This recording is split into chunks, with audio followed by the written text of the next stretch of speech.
इतना सुंदर कथा का चित्रण किया गया है जैसे कि सारे दृश्य आँखों के सामने चल रहे हों। राम कथा से बड़ा है श्री राम का नाम। राधे राधे आप सभी को। आज की हम सुनेंगे राम कथा से बड़ा है श्री राम का नाम। आइए सुनते हैं इस सुंदर कथा को। पुराणों में इस कथा का उल्लेख कुछ इस प्रकार किया गया है। अश्वमेध यज्ञ के पूर्ण होने के पश्चात श्री राम ने एक बड़ी सभा का आयोजन किया। सभी राजाओं को उस सभा में आमंत्रित किया गया। सभा में आए नारद जी के भड़कने पर एक राजा ने भरी सभा में ऋषि विश्वामित्र को छोड़कर सभी को प्रणाम किया। यह देखकर विश्वामित्र गुस्से से भर उठे और उन्होंने श्री राम से कहा कि अगर सूर्यास्त से पहले श्री राम ने उस राजा को मृत्युदंड नहीं दिया तो वो राम को श्राप दे देंगे। श्राप के भयभीत से श्री राम ने उस राजा को सूर्यास्त से पहले मारने का प्रण ले लिया। जब राजा को श्री राम के प्राणों की खबर मिली तो राजा भागा भागा हनुमान जी की माता अंजनी के पास गए और माता अंजनी को पूरी बात बताए बिना माता अंजनी से प्राण रक्षा का वचन मांग लिया। माता अंजनी ने हनुमान जी को राजा की जान बचाने का आदेश दे दिया। हनुमान जी ने श्री राम की कसम खाकर कहा कि कोई भी राजा का बाल भी बांका नहीं कर पाएगा। लेकिन जब राजा ने बताया कि श्री राम ने ही उन्हें मारने का प्रण किया है तो हनुमान जी धर्म संकट में फंस गए। हनुमान के सामने धर्म संकट खड़ा हो गया कि वो राजा के प्राण कैसे बचाएंगे। अगर श्री राम राजा को मार देते हैं तो माता को दिया हुआ वचन पूरा नहीं हो पाएगा। अगर राजा को मैं बचाऊंगा तो श्री राम का प्रण पूरा नहीं हो पाएगा और उन्हें श्राप मिल जाएगा। उलझन में फंसे हनुमान जी को एक युक्ति सूझी। हनुमान जी ने राजा से सरयू तट पर जाकर राम नाम जपने के लिए कहा। हनुमान जी खुद सूक्ष्म रूप में राजा के पीछे छिप कर बैठ गए।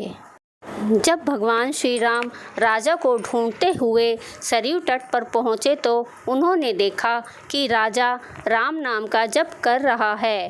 राम जी ने सोचा, अरे ये तो मेरा भक्त है, मैं इसे कैसे मार सकता हूँ। श्री राम महल में लौट गए और विश्वामित्र से अपनी सारी दुविधा कह सुनाई।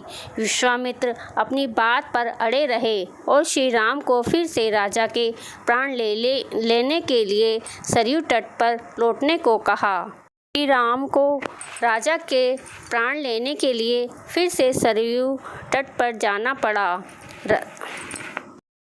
यह सब दृश्य सारा राज्य देख रहा था कि कैसे भगवान श्री राम दुविधा में फंसे हुए हैं।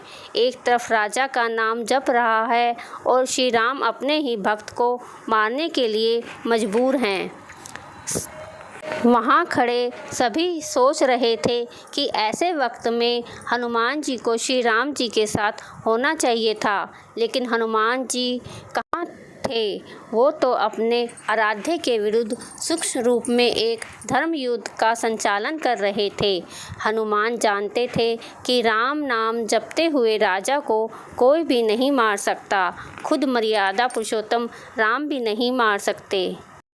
श्री राम जी जब फिर से सरयू तट पर लौटे तो राजा को मारने के लिए शक्ति बाण निकाला, लेकिन तब तक राजा हनुमान जी के कहने पर सिया राम जपने लगा। भगवान श्री राम जानते थे कि सिया राम जपने वाले पर शक्ति बाण असर नहीं करता। वो बेबस हो गए और महल को लौट गए। उधर विश्वामित्र उन्हें लौटा देखकर श्राप देने को उतारू हो गए और राम को फिर सरयू तट पर जाना पड़ा। इस बार राजा हनुमान जी के इशारे पर जय सिया राम जय हनुमान गा रहा था। राम ने सोचा कि मेरे नाम के साथ साथ राजा शक्ति और भक्ति की जय बोल रहा है, ऐसे में कोई भी मेरा अस्त्र राजा को नहीं मार पाएगा। इस संकट को देखकर श्री राम को मूर्छा आने लगी तो अयोध्या के साधु संतों में खलबली मच गई। तब श्री वशिष्ठ ने ऋषि विश्वामित्र को सलाह दी कि राम को इस तरह संकट में नहीं डालना चाहिए। उन्होंने कहा कि राम चाहकर भी राम राम जपने वाले को नहीं मार सकते, क्योंकि जो शक्ति श्री राम के नाम में है वो शक्ति खुद श्री राम में भी नहीं है। संकट बढ़ता देखकर श्री विश्वामित्र ने राम को संभाला और अपने वचन से मुक्त कर दिया। फिर भगवान श्री राम ने कहा कि आज हनुमान ने इस प्रसंग से ये साबित कर दिया है कि भक्ति की शक्ति हमेशा आराध्य की ताकत बनती है और सच्चा भक्त हमेशा भगवान से बड़ा ही होता है।